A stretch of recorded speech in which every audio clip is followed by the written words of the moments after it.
हरे कृष्णा। हर हर महादेव। जय शिव शंभू। आज बारी है श्रावण मास महात्म्य के 30वें अध्याय की। आज की कथा बड़ी विशेष है। एक तो सावन मास के अंतिम अध्याय की कथा है, ऊपर से रक्षाबंधन की कथा है, क्योंकि आज की कथा में भगवान शिव ने स्वयं श्रावण मास की पूर्णिमा अर्थात रक्षाबंधन की कथा सनत कुमार को सुनाई।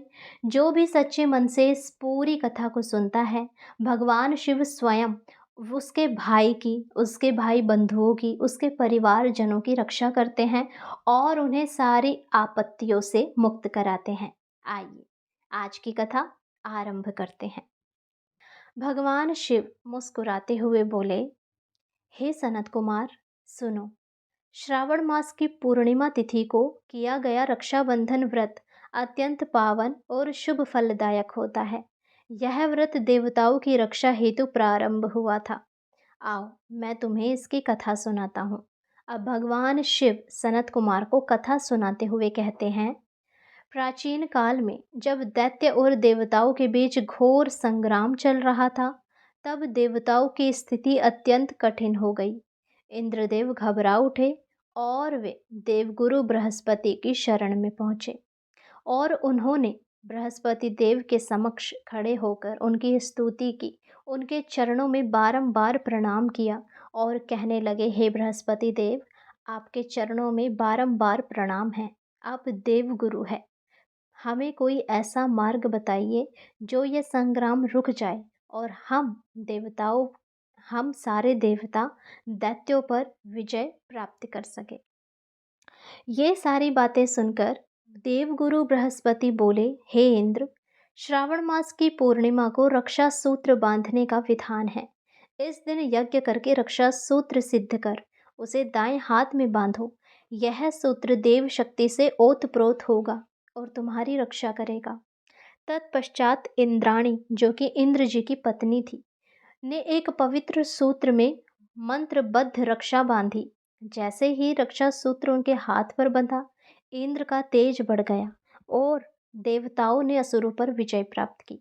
तभी से रक्षा सूत्र बांधने की परंपरा चली आई है। अब आप में से कई भक्तों के मन में ये सवाल उठ रहा होगा कि रक्षाबंधन तो भाई बहन का त्योहार है, फिर इंद्रदेव की पत्नी इंद्राणी ने उन्हें रक्षा सूत्र क्यों बांधा? तो शास्त्रों में इसका उल्लेख किया गया है कि ये रक्षा सूत्र जो है, ये रक्षा का सूत्र होता है।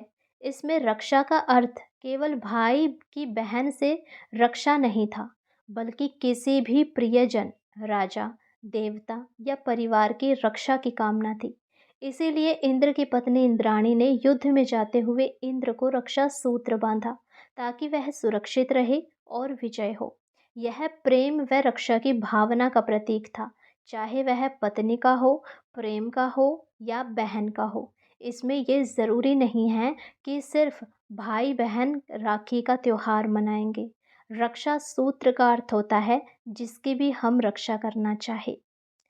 इसके बाद शिवजी सनत कुमार को इस व्रत की पूरी विधि बतलाते हुए कहते हैं कि इस दिन प्रातः स्नान करके यज्ञ किया जाए, फिर गाय के गोबर से बनाई गई वेदी पर रक्षा सूत्र रखे और मंत्र पढ़कर उसे सिद्ध करे।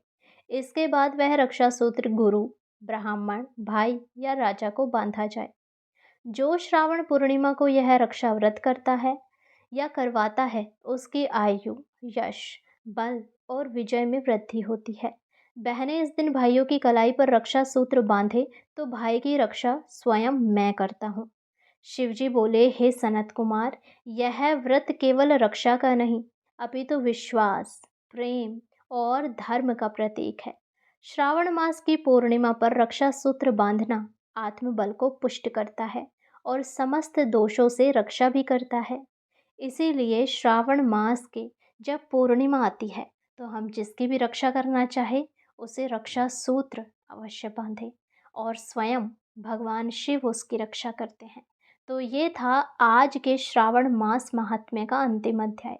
आशा करती हूँ आपको ये कथा, हमारे द्वारा दी गई जानकारी अच्छी लगी हो।